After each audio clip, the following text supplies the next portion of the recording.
Hello everyone, कैसे हैं आप लोग। उम्मीद करती हूँ अच्छे ही होंगे।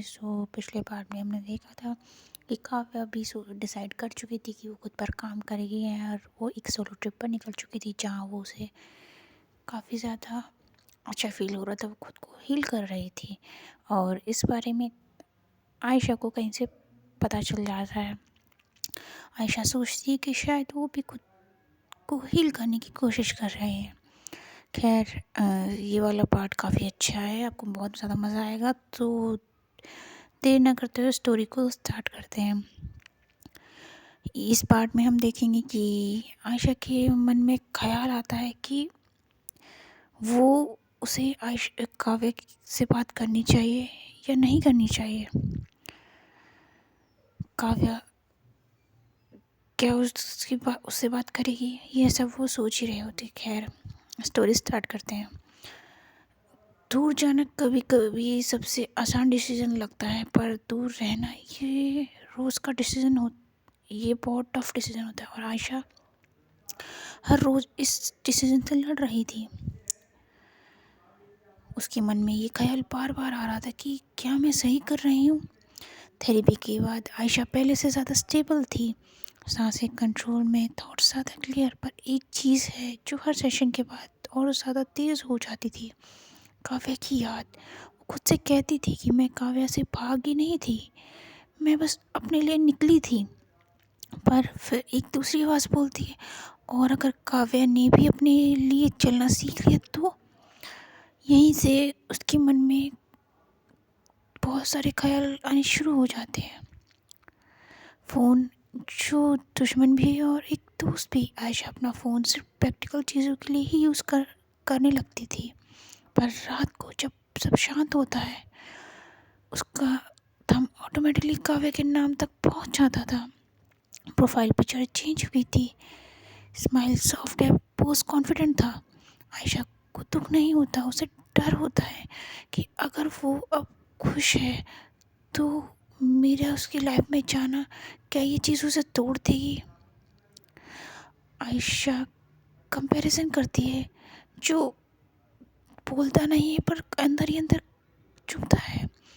एक दिन थेरेपी रूम के मिरर में आयशा खुद को देखती है। वो पहले से बेटर है, स्ट्रॉन्ग है, अवेयर है।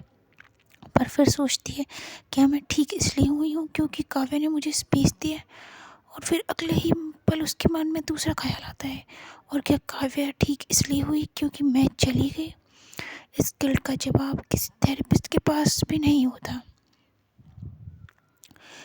वो अनकहे लेटर्स जो कभी जो आयशा काव्या के नाम रोज़ लिखने लगती थी, कभी अपॉलोजी, कभी एक्सप्लेनेशन, कभी बस नॉर्मल बातें। पर हर लेटर के एंड में एक ही लाइन लिखकर काट देती थी, अभी नहीं। वो समझ जाती है कि कांटेक्ट करना मेरी नीड हो सकती है, पर क्या वो काव्या की नीड भी होगी। एक शाम आयशा के सेशन रफ होता है, पुराने ट्रिगर्स, पुरानी यादें। वो बाहर निकल के बेंच पर बैठ जाती है और बिना सोचे काव्या का नंबर डायल कर देती है।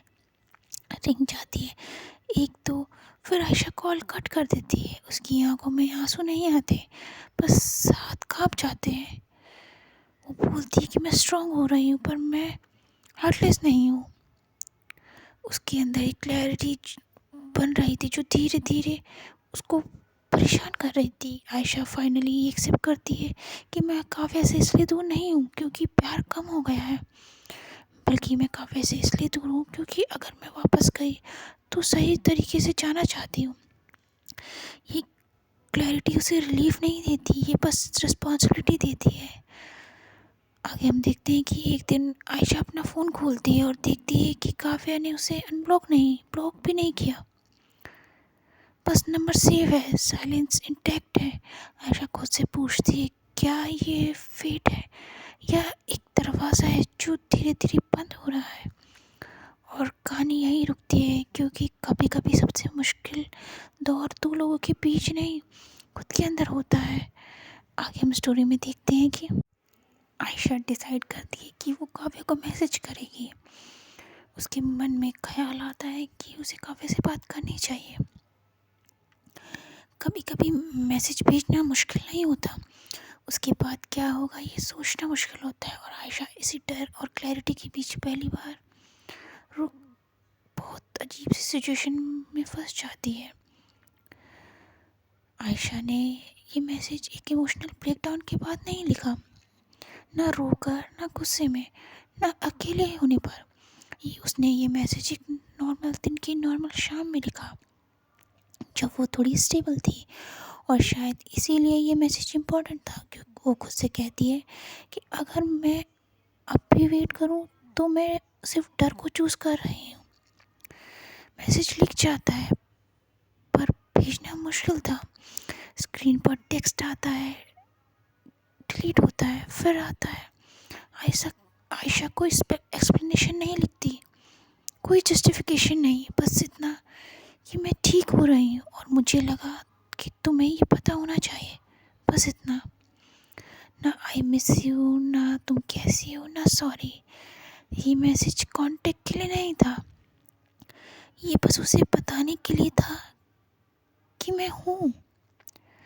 सेंड बटन के पहले का उस पल जब आयशा अपने मन में हज़ारों ख्यालों के साथ उलझी हुई थी। आयशा का हाथ सेंड बटन के ऊपर रुकता है। दिल बोलता है अगर उसने रिप्लाई नहीं किया तो। दिमाग बोलता है तो भी तुमने सच बोला है। और पहली बार आयशा डर के बावजूद सेंड कर देती है। मैसेज भेजना उसके कंट्रोल में होता है। मैसेज डिलीवर हो जाता है, ब्लू टिक्स नहीं, ऑनलाइन स्टेटस नहीं था। आयशा फ़ोन उल्टा कर कर रख देती है। फीड नहीं करती, नहीं कोई एक्सपेक्टेशंस लगाती है। बस वो इतना सोचती है कि जो उसे कहना था वो उसने कह दिया। उसी रात आयशा को नींद आ जाती है। परफेक्ट नहीं थी पर पीसफुल थी। उसे लगता है चाहे काफ़ी रिप्लाई करे या ना करे, मैं वापस खुद को छोड़कर उसके पास नहीं जा रही। ये ग्रोथ थी, शांति वाली। सुबह आयशा उठती है, फ़ोन देखती है, कोई रिप्लाई नहीं था, पर काव्य का लास्ट सीन अपडेट हो चुका होता है। आयशा स्माइल नहीं करती, वो डिसअपॉइंटेड भी नहीं होती, बस खुद से कहती है कि अब बारी उसकी है। और कहानी यहीं रुक जाती है, क्योंकि कभी कभी एक मैसेज कन्वर्सेशन स्टार्ट नहीं करता, सिर्फ दरवाज़ा खोलता है। आगे हम देखते हैं कि काव्या का क्या रिएक्शन होगा इस पर।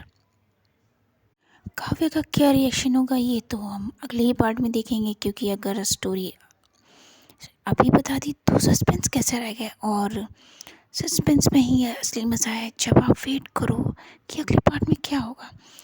खैर, जो भी चैनल पर नए हैं, चैनल को प्लीज़ सब्सक्राइब करिए, बेल आइकन को प्रेस करिए, ताकि आपको मेरी स्टोरी की नोटिफिकेशंस मिलते रहें। एंड कमेंट सेक्शन में ज़रूर बताइएगा कि स्टोरी कैसी लगी। मैं ये पता नहीं मेरे चैनल को क्या हो गया, आप लोग थोड़ा मुझे बताना कि मेरा चैनल मैं रोज़ तो नहीं बट मैं अपलोड कर रही हूँ वीक में, पर पता नहीं क्या हो गया, मेरे चैनल नीचे जा रहा है, उसकी ग्रोथ अच्छी नहीं हो रही है। मुझे काफ़ी टेंशन हो रही है कि पता नहीं, अब मैंने छोटे सोचा था कि फेब तक मेरा 100 का टारगेट पूरा हो जाएगा, अब वो मुझे काफ़ी मुश्किल लग रहा है। खैर लेट्स सी, देखते हैं क्या होता है। होप करती हूँ कि आप लोग ऐसे ही सपोर्ट करेंगे तो बहुत जल्दी ये चीज़ पूरी हो जाएगी। और मुझे आपसे एक बात और कहनी थी कि